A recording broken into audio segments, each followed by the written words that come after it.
বর্তমান বিশ্বের ভিতরে সবথেকে জমজমাট যে টি-20 ফরম্যাটের যে টুর্নামেন্ট হয় তার ভিতরে আইপিএল এক নম্বরে। কিন্তু বাংলাদেশের কোনো খেলোয়াড় কেন প্রত্যেক বছর এই আইপিএল ক্রিকেটে প্রতিনিধিত্ব করতে পারে না? অথচ বাংলাদেশের থেকেও যোজন যোজন পিছিয়ে বা একটা ধ্বংসস্তূপে পরিণত হওয়া দেশ আফগানিস্তান, তাদের ক্রিকেটারদের সরাসরি কেন আইপিএলে? তারা কেন প্রতি বছর তাদের খেলোয়াড়দের প্রতি বছর কেন আইপিএলের ফ্র্যাঞ্চাইজি যে টিমগুলো রয়েছে তারা আফগানিস্তানের খেলোয়াড়দেরকে কুড়াই করে থাকে এবং আফগানিস্তানের খেলোয়াড়দেরকে কেন সুযোগ দেয়? অনেকেই সমালোচনা করে যে ভারতের সাথে আফগানিস্তানের সম্পর্ক ভালো, যার কারণে আফগানিরা তারা এই ভারতীয় প্রিমিয়ার লিগ অর্থাৎ ইন্ডিয়ান প্রিমিয়ার লিগ আইপিএলে খেলার সুযোগ পায়। আসলে কি তাই? সমালোচকরা তো নানা ধরনের কথা বলে সমালোচনা করবেই, কিন্তু বাস্তবতা কি এটাই? বাস্তবতার দিকটা যদি আমরা দেখি তাহলে আফগানিস্তানের ক্রিকেটারদের থেকে শক্তিমত্তা বলেন আর তাদের টেকনিক কৌশল যে দিকটির কথাই বলেন না কেন, বাংলাদেশের কোনো ক্রিকেটারকে তা এমন আছে যে তারা আফগানিস্তানের ক্রিকেটারদের সমতুল্য বা তাদের থেকেও বেশি কোয়ালিটিফুল? বর্তমান আফগানিস্তান থেকে 5 থেকে 6 জন ক্রিকেটার তারা আইপিএল খেলছে।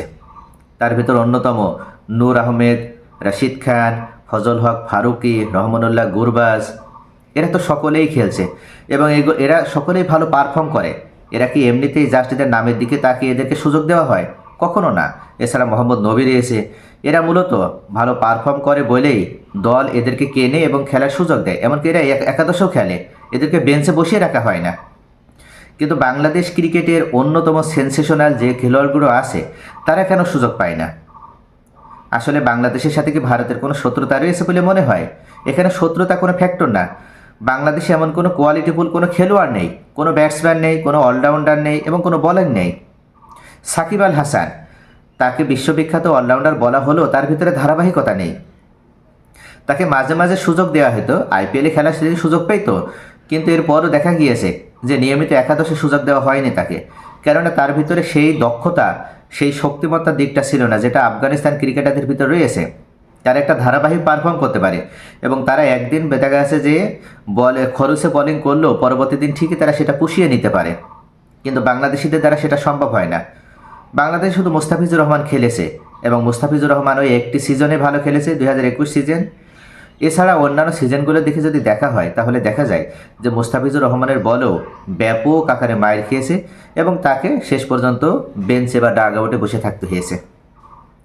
অথচ আফগানিস্তান ক্রিকেটারদের দিকে তাকান, তারা মূল একাদশে শুধু সুযোগ পান তাই নয়, তারা দলের জন্য মুখ্য ভূমিকাটাও পালন করেন। যদি বোলিং হিসেবে সুযোগ পায় তাহলে তারা প্রধান বোলার হিসেবে তারা দলে ভূমিকা নেয়। আবার যদি ব্যাটসম্যান হিসেবে সুযোগ পায় তাহলে তারা প্রধান অর্থাৎ ওপেনিং বা মিডল অর্ডার ব্যাটসম্যানে তারা গুরুত্বপূর্ণ রোল প্লে করে, যেটা বাংলাদেশি ক্রিকেটাররা পারে না।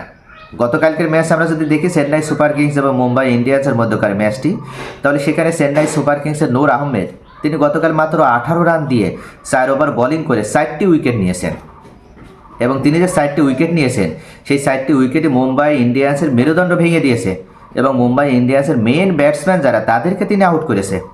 তিনি কিন্তু লোয়ার অর্ডারের ব্যাটসম্যানদের আউট করেননি, তিনি মেন ব্যাটসম্যান যারা ব্যাটসম্যান হিসেবে দলে অন্তর্ভুক্ত হয়েছে তাদেরকে তিনি আউট করেছে। এই নূর আহমেদের যে সক্ষমতা, একটা তরুণ তুর্কি, মাত্র 22 বছর বয়সী তরুণ তুর্কি, আফগান তুর্কি, তাকে নিয়মিত একাদশে সুযোগ দেওয়া হচ্ছে, কিন্তু বাংলাদেশের কোনো ক্রিকেটারকে কেন সুযোগ দেওয়া হয় না?